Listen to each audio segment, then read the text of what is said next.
I didn't even aspire to be a lawyer at a young age. I wanted to be a printer, just like my father.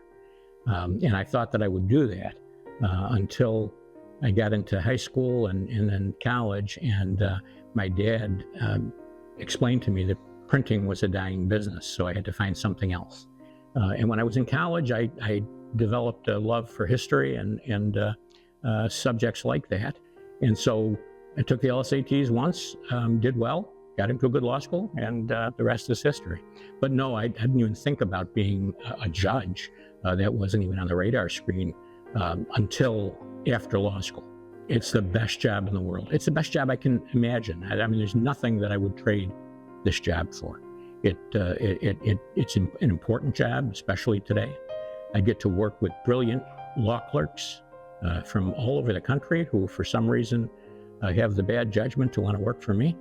And it's the best job in the world. Judge Curtin asked if I would take his docket, and I did. And so I went to his house, to his apartment at the time to thank him for that, because I said, there's no greater honor that I could have than to be asked to take over your entire docket. Judge Curtin was fearless. Judge Curtin thought about decisions, got to what he thought was right, and then did what he thought was right, regardless of what anybody else was going to think about him.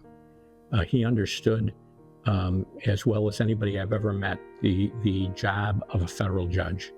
And so I think what people respected about him is his fearlessness and his willingness to do even unpopular things because they were the right things to do.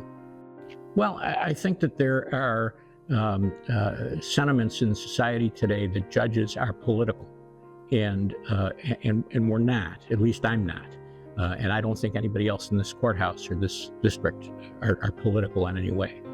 And I think it's important to get it right, to make the right decisions, and to demonstrate to people that this is not a political job, that this is a job that entails looking at the law, looking at the facts, and trying to do justice and follow the law within the constraints that Congress has placed.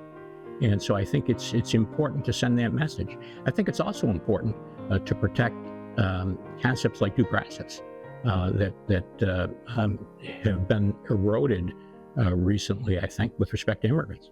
And it's very sad, but I think that the judiciary has a job to make sure that we don't lose sight of that. So I can tell young lawyers that if they get nervous before they have an oral argument, an appellate argument, an argument in the court, that's not necessarily a bad thing. I can't tell you how nervous I used to get. Don't try to get rid of the nervousness. Just take it, embrace it, and turn it into energy. And that's, I think, what I did when I argued, and I hope what I do when I'm on the bench.